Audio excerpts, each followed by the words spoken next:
Okay, this is Homemade Steam Engine Part 7. I just finished running it in Part 6, so I'm taking apart my valve and showing you it. And I still need help, remember, with figuring out why it's only going like this. It doesn't go all the way around. It just turns. And it's making that noise for a reason. It's activating my valve. By the way, I'm just going to tell you, I love this muffler. You can't really tell in the video because I've already rewatched it, but it sounds like a glass pack. It goes wom, wom, wom, wom, wom, wom, wom, wom, because of this. This is big and this is small, and then it has a hole up here, and this is all hollow. Anyway, so let me scoot this back a hair. And I also have a boiler I wanted to show you. It's my great-grandmother's pressure cooker. It's a, let me just tell you what it is first. It is a... I'm not planning on altering it. I'm planning on using that. It is a Maid of Honor 4-quart pressure cooker, model 620.46310. Sears Roebuck and catalog, made in USA. Yep, it is old, made in USA. And I'm planning on putting, I need help figuring out how many PSI this is meant to hold. I'll stay about 20 under the fail rate. And then, have a gauge coming off of this. See, here's my little fitting that this would sit on and bounce back and forth when you've seen it from the steam. So, have my pipe going to here, you know, and have a gauge, and then all my valves and, you know, my control valves. But anyway, here's my that's the pressure cooker. Let me open it for you because I got a question or so. It's still hot because I just finished using it, testing it. We found it in my great-grandmother's house. Well, I don't want to tear apart my grandmother's, so I'm using this one. First of all, this seal keeps, when we found it, it was old and stiff, but now we've heated it up and it keeps expanding out of this. Do you have any suggestions? This isn't going to be used for food, so I could use a toxic, I guess, thing, but I can't use PVC cement because it's flammable. So any suggestions on keeping this seal, because it started to leak because the seal was expanded. When I took it out, the seal was all the way up here, but it's slowly contracting back. This thing has a really low specific heat apparently, because this metal, it heats up really fast and cools down really fast. But see, there's, by the way, my the little piece. It's a straight shot through there. And anyway, this little valve, I'm assuming this is a emergency valve, and also tells you where the pressure is. I'm assuming. Please tell me if you have a pressure cooker expert. I would think when it builds pressure, it would go like that and pop out and tell you it has pressure, but I haven't gotten time to do that yet, and I've ran it twice.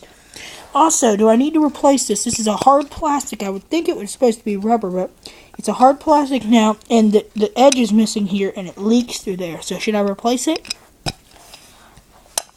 That's about it for the pressure cooker. And the seal's still good on it. Here's the inside. But let me move on to the real gist of the video, taking apart my valve. And I haven't put any Teflon tape on yet, because I knew that I'd want to do a video.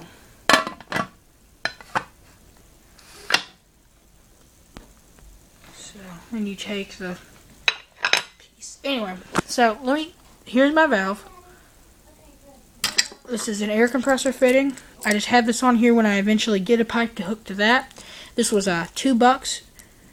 Believe it or not, not the most expensive part. The air compressor pieces, which is I'll show you this and this. This was like 99 cents, and this was like no, it wasn't even $2. It was like $1.25 at Lowe's. Amazingly cheap compared to what I thought it would be. Anyway, but let me unscrew the valve, because that's not part of it technically. That's part of the hose.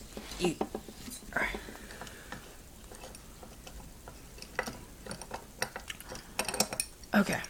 This cost me a total of $20 for that, this, all the internal stuff. That sounds a lot. You could probably get away cheaper, but this is how I did it. Because a check valve, like they recommended on the how to make, homemade weed eater from, homemade steam engine from Weed Eater. That's the video. Good video. That's my basis, and but it was a $25 piece was the check valve, and it still didn't look like it was working. It was an inch, and this is a 3/4, I think. Let me check. I have the bag right here with all the wrappers in it.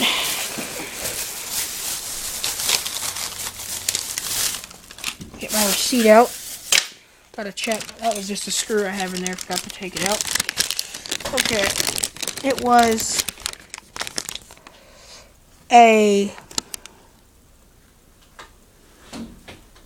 yeah, it's a 3/4 is what screws into my spark plug. 3/4 inch. Like I said, the most expensive piece was this $9, and it was a brass pipe reed, but I had 2 of them.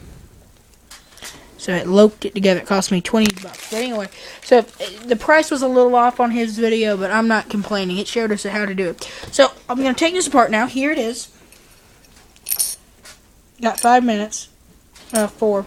Anyway, so I better get cracking. I'm going to have to put the camera down briefly to take this all apart. So let me see. Hopefully you can see this.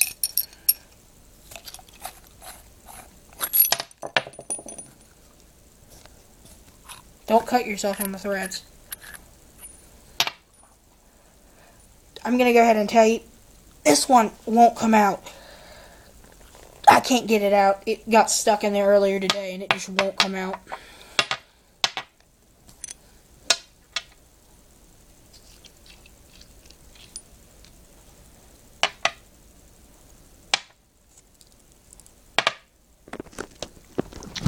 Here's the assembly. Screw, wood screw. I think I need to replace this. It's important that it has a head like that. This is 2 pieces. It's just a 3/4 inch pipe threaded both sides. This won't come out, and then I have this coupler, I think is what they call it, from 3/4 to 1/2 inch. 1/2 inch pipe, just like the smaller one. Just threaded all the way through. 1/2 inch to 3/4 coupler again. Air compressor nozzle thing. This is the piece that's on the tools. And air compressor hose thing. This is the part that's on the air compressor. So basically what happens on mine is this pipe screws into the engine. And this also has the coupler on it. And then the nail or screw, see there's an angle to this lip and there's an angle on that. This goes down there. And basically it seals to it nice when it's sitting down there, and then you come up and it, pumps it up and it can let the air steam in. Then this goes on. And I already explained what it is. Well, in theory it's supposed to go on. There we go. Then the other coupler, 1/2 inch to 3/4. Then we're back to 3/4 inch air compressor piece. And this assembly's from the plumbing, the screws from the hardware, and this is in the air compressor section. And then here's the air compressor piece. This was only $1.50. This was not that much. These 2 pieces I thought was going to push me over the edge, but they're not that much. So that goes on there. And basically, if I unscrew the whole assembly, and I'm going to blow so I can't talk, the air comes and it's pushing this screw down the more it blows, so it kind of seals it off, and it does leak a little bit. Then when the piston comes up and hits it, just like my old one, if you've seen the garden hose thing, it lets the air through. So, wait.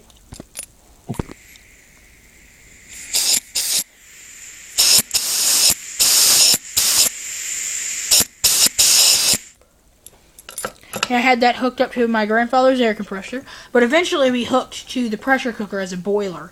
But I don't go out and buy this. I need to perfect it and see why my engine was just going like this instead of all the way around. But yeah, I would say it's $20 well spent. So yeah, this homemade steam engine part 7. Lowe's coupon. I'm running out of time here, but most of it's in the plumbing. And one thing, the screws from the hardware. And, the last thing was in the air compressor section, which is at the front by the power tools. So, yeah, here it is, homemade